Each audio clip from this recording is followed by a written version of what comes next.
আমি এই শ্বশুর বাড়ির থেকে বাড়ি ঢুকলাম। ঢোকার পরপরই রাস্তাতে খিস্তি মারতে মারতে তো আমার বাড়ি ঢুকলো দুইজনে। ঢুকে আমাকে কিছু না বলার সঙ্গে সঙ্গে মারধার করছে, বিভিন্ন রকম গালাগালিজ দিচ্ছে আর ওই মারছে। কিন্তু মধু কখন যে উপরে চলে গেল, যে সিসিটিভির সেই হার্ডি সব ছিঁড়ে ঘুরিয়ে নিয়ে চলে গেল। নিয়ে ও একটা লাঠি নিয়ে আসলো, লাঠিটা দিল আবার দীপঙ্করের কাছে। দীপঙ্করের লাঠিটা খোঁচা মারলো আর হাত দিয়ে তো সে ঘাড়ে চলে এখানে ওখানে, সে হাত এই 3 আঙুলি ভাঙার করেছিল, কিন্তু এই 2 আঙুলি ভেঙে উড়াই রয়েছে। এই পর্যন্ত হয়ে গেল ওই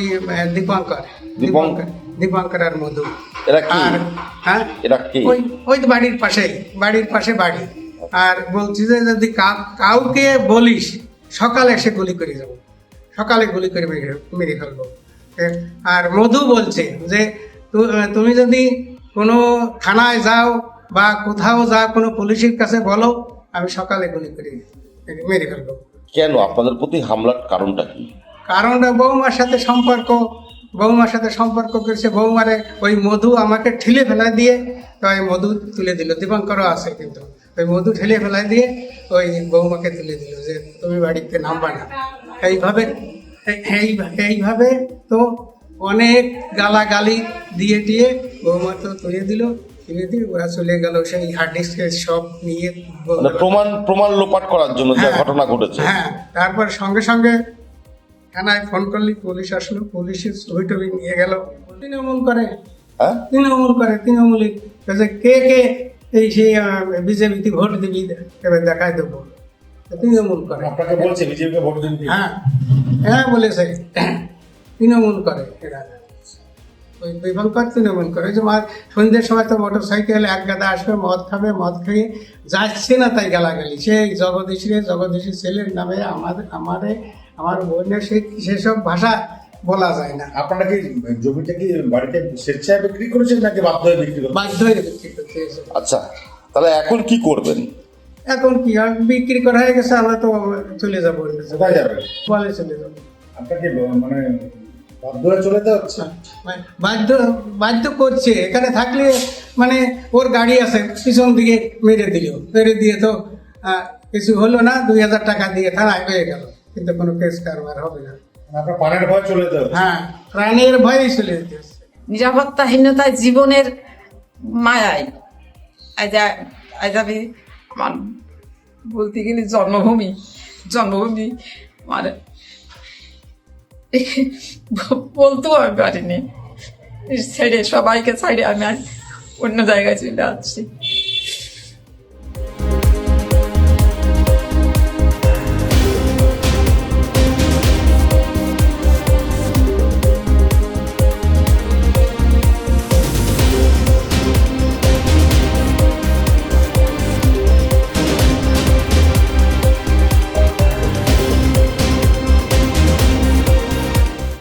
প্রতিবেশী একটা অভিযোগ করছে, তার সম্পত্তি হাতিয়ে নেওয়ার জন্য তার বাড়িতে চড়াও হয়েছেন, মারধর করেছেন, সিসি ক্যামেরা হার্ড ডিস্ক ভেঙে গুঁড়ো করেছে, এবং তার বাড়ির যে বৌমা আছে তার সঙ্গে আপনার একটা ইনলিগাল অ্যাফেয়ার আছে, রিলেশন আছে। কি বলবেন?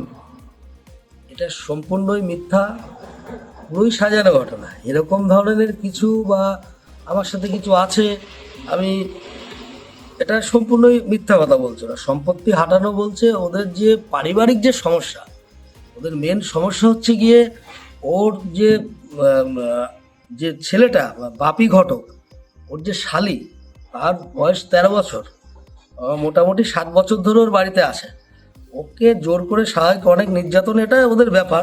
কিন্তু মেন যে ঘটনাটা, ওই ঘটনাটা হচ্ছে কি আমার বাড়ির যে সোনা টাকা পয়সা এরা যে চুরি করেছে, এটা একাধিকভাবে 2বার চুরি হয়েছে আমার বাড়িতে। আমরা তখন অতটা আর কি বুঝতে পারিনি, বা ওদের পরে আমাদের সন্দেহ হয়নি যে এরা এরকম ধরনের কাজ করতে পারে বা এরা করেছে, আমাদের সেই সন্দেহ হয়নি।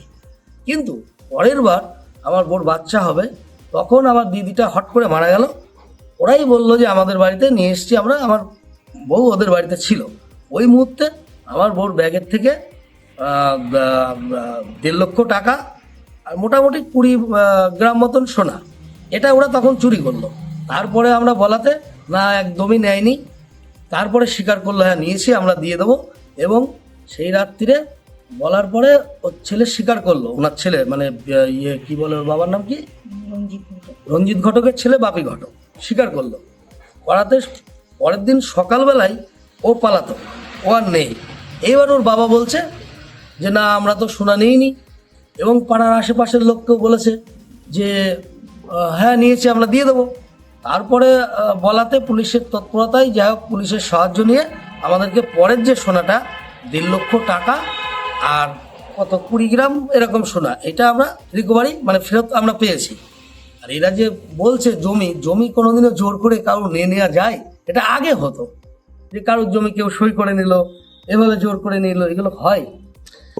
এ টোটালি ষড়যন্ত্র। এখন কি কেন করছে আমার নামে, এটা বিভ্রান্তি ছড়াচ্ছে, আমি তো সেটাই বুঝতে পারছি না। আপনি পাড়া প্রতিবেশী আছে, কারোর যদি সম্পত্তি কেউ জোর করে নিয়ে নেয় বা কিছু, তা তো জানবে সবাই, কিন্তু আমাদের চুরিটা যে করেছে এটা টোটালি সারা পাড়াই আর কি সবাই জানে। কিছুদিন আগে, এই বছর কানেক আগে, আমার দিদি জামাইবাবু নোকাড়িতে বাড়ি, ওদের জমি জায়গাও আছে ওইখানে।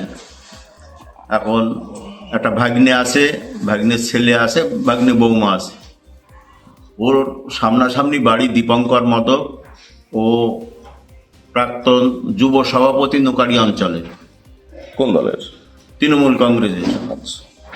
ওর অত্যাচারে ওই ভাগ্নে বউটাকে ও কবজা করে ভয় দেখিয়ে ওই ভাগ্নেটাকে মার্ডার করে দেবে এই ভয় দেখিয়ে, ও ভয়ে এখান থেকে পালিয়ে ওর দিদি মানে বোনের বাড়ি আছে ভোপালে, ওইখানে চলে যায়।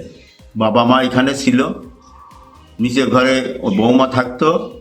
ওরা কন্টিনিউ অত্যাচার করে। ওরা একটা সিসিটিভি লাগিয়েছিল উপরে, ওরা দোতলা বাড়ি উপরে থাকতো দিদি জামাইবাবু। ওখানে এসে একদিন ওই দীপঙ্কর মদক আর একটা ছেলের নাম হচ্ছে মধু বিশ্বাস, ওরা দুইজনে ওদেরকে মারধর করে এবং ওই সিসিটিভির হার্ডডিস্ক ফার্ডডিস্ক সব ভেঙে দেয়। মারধর করার পরে আমি নিজে যেয়ে কুপাস ফাঁড়িতে একটা অভিযোগ করি। অভিযোগ করার পরে ও অ্যারেস্টও হয়নি, পরে বোধহয় বেল ফেল পেয়েছে। এখন এরা বাধ্য হয়ে কম দামে জমি টমি বাড়ি টাড়ি বিক্রি করে এরা এখান থেকে প্রতিনিয়ত খুন করে ফেলার ভয় দেখায়। এরা বাধ্য হয়ে ভোপালে চলে যাচ্ছে। এবার ভয় চলে যাচ্ছে। হ্যাঁ ভয়ে চলে যাচ্ছে। আমি বিগত 3 সালে পঞ্চায়েত সমিতির কর্মধ্যক্ষ ছিলাম, দলনেতা ছিলাম তৃণমূল কংগ্রেসের। পরবর্তীতে 8 থেকে 13 আমি রানাঘাট 2 নম্বর পঞ্চায়েত সমিতির সভাপতি ছিলাম। এই দলে ছিলেন এতদিন, সেই দলেরই কর্মীরা এরকম করছে? সেই দলেরই কর্মীরা। আমি একাধিক নেতৃত্বকে জানিয়েছি, প্রতিকার কিছু হয়নি। আমি নাম বলে বিব্রত করব না, বর্তমান যে আমাদের ব্লক সভাপতি আছে তাকেও বলেছি ব্যাপারটা। এখন এর কোনো রেজিস্ট নেই, কাজেই বাধ্য হয়ে ওদের শেল্টার না দিতে পারায় ওরা এখন অত্যাচারিত হয়ে ভোপালে চলে যাচ্ছে। এখন আমার নিরাপত্তা নিয়েও আমার সংশয়। আমার ছেলে ফুলবাজারে যায়, অফিসে যায়, ও তাদেরকেও ভয় দেখাচ্ছে।